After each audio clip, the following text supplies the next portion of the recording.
కొంటలేరు, కొన్న ఎత్తుతలేరు, అన్నదాత ఆగమాగం. ధాన్యం కొనుగోళ్లపై సర్కారు ఘోర వైఫల్యం. కొనుగోలు కేంద్రాల్లో ధాన్యం 2 నెలల నుంచి ఎదురు చూస్తున్న అన్నదాతలు. దురదృష్టి లేని పౌర సరఫరాల శాఖ యంత్రాంగం. ఐకేపీ సెంటర్ల దగ్గర రవాణాకు నోచుకొని ధాన్యం. ట్రాన్స్పోర్ట్ వ్యవస్థ లేకపోవడంతో నిలిచిన కొనుగోలు. వానాకాలం ముంచుకొస్తుండడంతో రైతుల ఆందోళన. లారీలు సరిపడలేక మిల్లులకు చేరని ధాన్యం.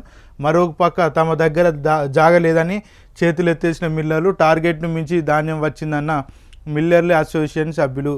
తెలంగాణలో చూసుకుంటే ఈరోజు వరకు కూడా అంటే చాలా చోట్లలో వరి ధాన్యం కొనుగోలు చేపట్టకపోవడం అయితే ఈ వార్తగా నిదర్శనం చెప్పుకోవచ్చు. ఎందుకంటే కొనుగోలు కేంద్రాల వద్దనే ధాన్యం ఇంకా ఉన్నది. 2 రోజుల నుంచి అన్నదాతలు అయితే పడిగాపులకు వస్తున్నారు. ఇప్పుడు కొంటారా, రేపు కొంటారా, ఎప్పుడు కొంటారు, ఇంకెప్పుడు కొంటారు, ఇంకా కొనట్లేదు. వర్షాలు రావట్టే, వర్షాకాలం స్టార్ట్ అయింది, ఈ వడ్లు తడుస్తున్నాయి, మళ్ళీ ఎండబెట్టడానికి టైం లేదు, ఏం లేదు అని అయితే వాళ్ళు వాపోతున్నట్టయితే చూడవచ్చు. ఐకేపీ సెంటర్ల దగ్గర రవాణాకు నోచుకొని ధాన్యం. ఐకేపీ సెంటర్ దగ్గర వాహనాలే వస్తలేవు అని అయితే ఇంకో రకంగా కూడా చూసుకోవచ్చు. ట్రాన్స్పోర్ట్ వ్యవస్థ లేకపోవడంతో నిండిపోయిన కొనుగోలు. తెలంగాణ కాంగ్రెస్ ప్రభుత్వం ఏమంటున్నా అంటే ధాన్యం ఎప్పటికప్పుడు కొనుక్కునే విధంగా చర్యలు తీసుకుంటామంటున్నారు. తడిచిన ధాన్యాన్ని కొంటామని కూడా అంటున్నారు. మరి ఇట్లాంటి ఎందుకు వార్తలు రావాల్సి వచ్చింది తెలంగాణలో? ఇప్పుడు వడ్లే కొన్నాక ఇట్లాంటి ఫోటోనే ఉంది కదా సార్. ఇక్కడ వడ్లు మళ్ళీ ఇది మొలకలెత్తి మళ్ళా ఇది అయిన సందర్భం ఇక్కడ చూడవచ్చు. అదేవిధంగా మరోపక్క తమ దగ్గర జాగలేదని చేతులెత్తేసిన మిల్లర్లు జాగలేదని చేతులెత్తేసారు. మరి వడ్లు ఎప్పుడు కొంటున్నారు? తెలంగాణ రాష్ట్రంలో వడ్లు ఏ రోజున కొంటున్నారు?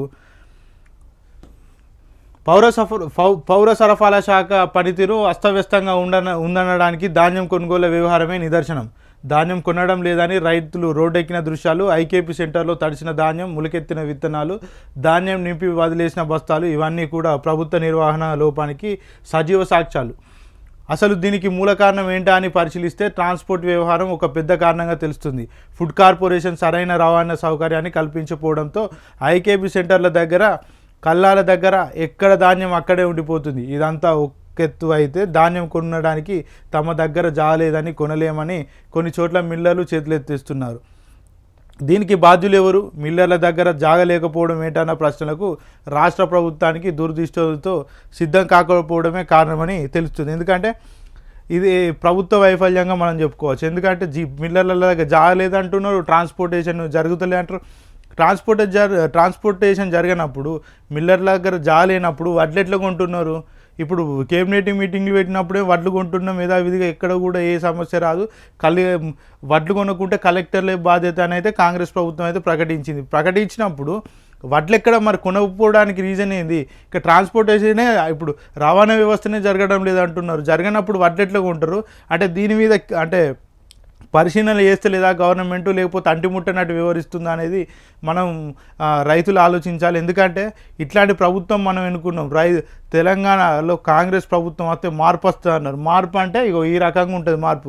గతంలో అది ఉమ్మడి ఆంధ్రప్రదేశ్లో ఎట్లా అయితే పరిస్థితులు ఉండేనో అదే పరిస్థితి ఇప్పుడు తీసుకొని వచ్చిండు. మార్పు అంటే ఏంది? మార్పు రైతులు అప్పుడు ఎట్లా ఇబ్బందులు పడ్డారో ఆ ఇబ్బందులను మళ్ళీ తీసుకొచ్చిండు 10 ఏళ్ళ తర్వాత. మళ్ళీ ఇంకొకటి కరెంటు కోతలు. కంటి రెప్పపాటు కూడా కరెంటు కోతలు పోని తెలంగాణలో 24 గంటలు ఉన్న కరెంటు తెలంగాణలో ఇప్పుడు కరెంటు కోతలు పెడుతున్నా. అది వచ్చింది మార్పు. రైతు బంధు పైసలు టైం పడతలేదు, అది మార్పే వచ్చింది. ఈ రకంగా చాలా చూసుకుంటే పెన్షన్లు టైం పడతలేవు, అవి మార్పే. ఉద్యోగాల జీతాలు టైం పడతలేవు, ఉద్యోగాలకు జీతాలు ఇస్తలేరు. ఇవన్నీ కూడా మార్పు వచ్చిందని చెప్పుకోవాలి. తెలంగాణలో మార్పు రాలేదు అని ఎవరు అనుకోరు. ఎందుకంటే కాంగ్రెస్ ప్రభుత్వం అయితే మార్పు వస్తా అంటే మార్పు అంటే ఏదో గొప్ప పనులు చేసుడని కాదు.